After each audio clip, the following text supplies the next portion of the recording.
Хотелось бы поговорить о том, почему Уфа в этом году стала первой в маршруте фестиваля «Моя Россия. Музыкальное путешествие». Мы стартовали фестиваль в прошлом году осенью при поддержке президентского фонда культурных инициатив.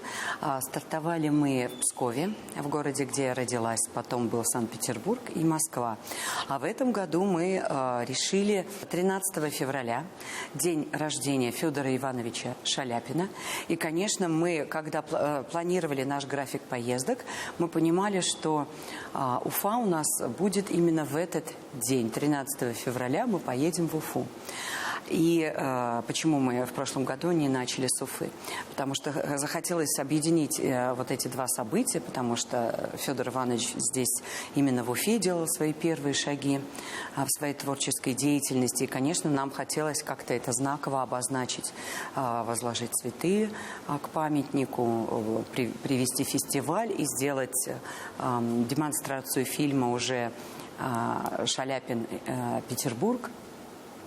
И, конечно, вот дата, временной период определил наше пребывание здесь, в Уфе.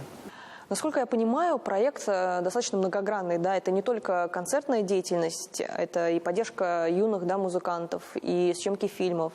У нас многосоставной проект. Это, во-первых, это съемки нашего музыкального путешествия, о музыкальной истории наших регионов России. Это первая составляющая. Вторая составляющая – это квесты по маршрутам известных музыкальных гениев. Это мастер-классы, творческие встречи с нашими амбассадорами. Это фестиваль. Но фестиваль мы решили провести в 15-летие фонда. В прошлом году фонд в декабре отмечал 15 лет, и мы подали на грант, чтобы отметить 15-летие в тех городах, в которых мы снимали наш проект. Это 8 городов. И еще один момент, который включает наш проект, это, безусловно, концерты молодежи талантливого региона, ну и, естественно, наш музыкальный конкурс, который мы будем проводить уже в 5-й раз. 4 года мы провели. И вот такой вот многосоставной наш проект «Моя Россия. Музыкальное путешествие». Мы открываем замечательные уголки России через музыкальную историю наших регионов. У вас очень богатая биография и достаточно разносторонняя деятельность, если вот почитать и углубиться. Почему все-таки однажды в жизни у вас произошел такой разворот к академической музыке? Моя любовь к музыке, она возникла давно, еще в детстве. Я пела в школьном хоре, училась в школе музыкальной Римского-Корсакова в Пскове. Но не сложилось у меня в детстве. Я хотела связать свою жизнь с музыкой или со сценой, с творческой деятельностью. Я тогда еще не понимала, в каком ключе. Но вот так судьбе было угодно забросить меня в милицию. И потом уже, когда я уволилась из органов внутренних дел, все равно моя судьбоносная линия так или иначе подвигала меня к творческой деятельности.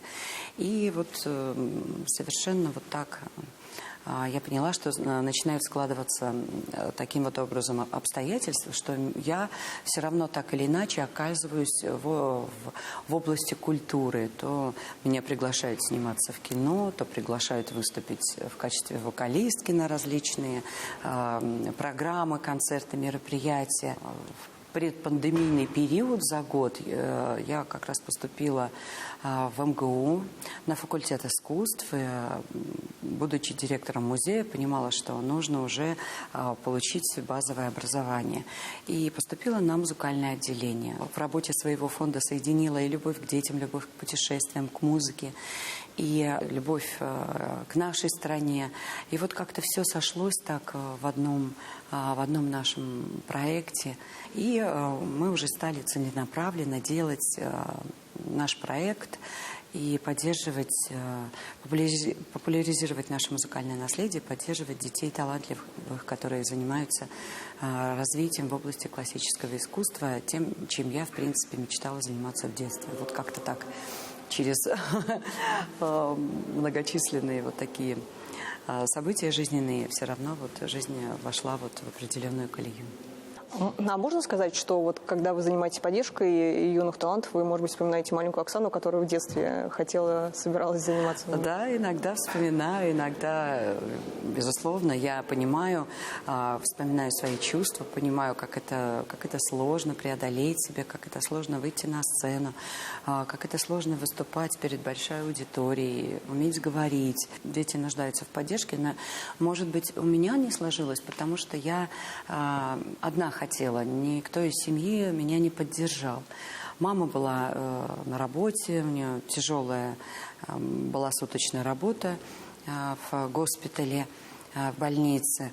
Дед у меня военный, и династия, прадед был начальником милиции Псковской области, и, конечно, все мечтали, чтобы кто-то носил из семьи погоны, и, конечно, они настояли на выборе этого пути, на выборе государственной службы, и тем более, что в школе, в которой я училась, сделали милицейско-правовой лицей. И выпускные экзамены из школы были вступительные сразу в школу милиции. И все поддержали, какое творчество, нет, надо вот идти на госслужбу, это почетно.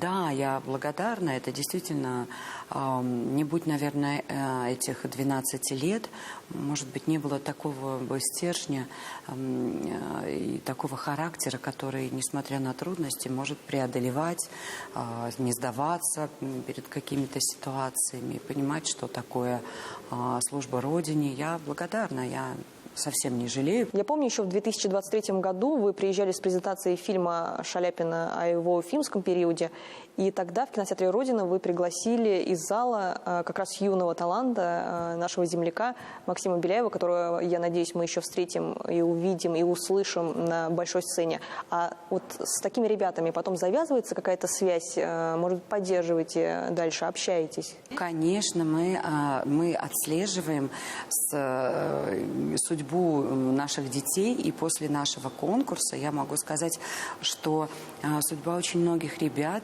она изменилась в лучшую сторону. Они продолжали участие в уже телевизионных конкурсах. У нас замечательный был пианист, Андрею было 10 лет, это вообще уникальный мальчик, которого мы открыли, и потом у него пошло очень мощное развитие. Максим Беляев, вот, про которого вы сказали, да, я, когда представляла фильм, поскольку фильм у нас о музыкальном гении, вокальном, я говорю, есть ли вокалисты? И поднял только Максим. Много десятков было в аудитории людей, и вот он единственный поднял руку, я говорю, выходи, спой что-нибудь. Но вот это мне не нужно было так, может быть, явно его исполнение, но вот именно вот этот момент преодоления, который он сделал, не побоявшись, он потом открывает для человека совершенно другое ощущение себя. И он говорит, я помню, да, было страшно, но я преодолел. И открываются потом дальше двери. И потом он приходил мы на Китап-Байрам участвовали, я делала творческую встречу по книгам, мы еще занимаемся патриотическим воспитанием, и у нас был большой проект «Маленький герой большой войны». Я представляла свою книгу, не свою, совместно с историками военными, которые мы сделали, о детях в военное время, о их подвигах, мужества. И Максим тоже приходил на эту встречу, задавал вопросы. То есть человек, который захочет действительно будет проявлять инициативу, хочет двигаться в этом направлении, безусловно, это будет поддержка. И вот я говорю, приглашаю тебя принять участие в конкурсе. И он посмотрел, в какой категории, прислал работу, занял у нас он 3-е место, и вот будет сегодня участвовать в концерте. То есть я думаю, что вот с маленьких побед, да, прежде всего над собой, начинается большой путь развития. Не могу не спросить о работе над фильмом, о уфимском периоде Шаляпина. Насколько тяжело было работать, вот именно снимая его о его ранних годах? Потому что вот о позднем периоде все-таки информации очень много, а здесь, ну, не знаю, наверное, приходилось собирать по крупицам. Потом информации много, когда он уже работал и в Санкт-Петербурге, и в Москве, потом снова вернулся в Санкт-Петербург. О первых шагах, как обычно, мало кто помнит, многие забывают, но именно первые вот эти очень важные для человека шаги, они составляют вот эту основу, фундамент, на который потом уже прорастает зерна таланта, данного свыше. И, безусловно, мы не можем упустить из биографии Федора Ивановича Шаляпина вот этот, пусть небольшой, годовой период пребывания в Уфе. Конечно, пройдясь вот этими маршрутами, начиная с причала реки Белой, куда он прибыл. И мы посетили даже земскую управу, где он работал несколько месяцев писарем. Пытался зарабатывать себе деньги, но понял, что это все безрезультатно. Его не вдохновляет, и ему не нравится эта работа.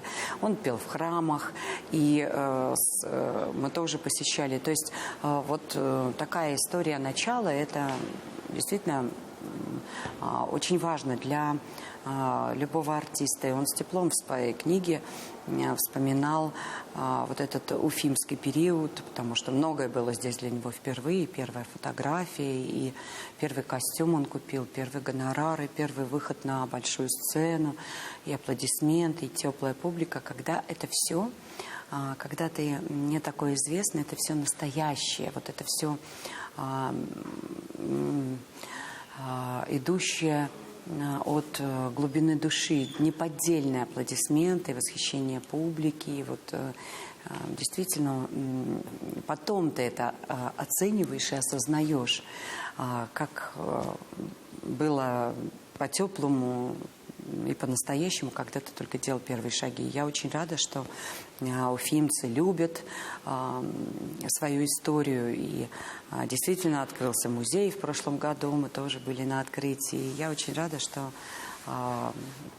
развивается регион, который готов участвовать. И спасибо Министерству культуры, которое всесторонне оказывает помощь нам в проекте. Вот.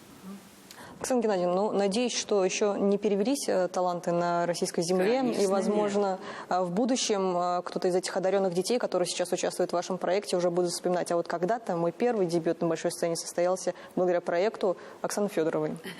Оксана Геннадьевна, спасибо большое за беседу. Всегда очень рада видеть вас у нас в республике. Спасибо. Я тоже желаю всем ребятам, чтобы все их мечты осуществились. И, конечно, все, что зависит от нас, и будем посильно помогать. Спасибо. Спасибо.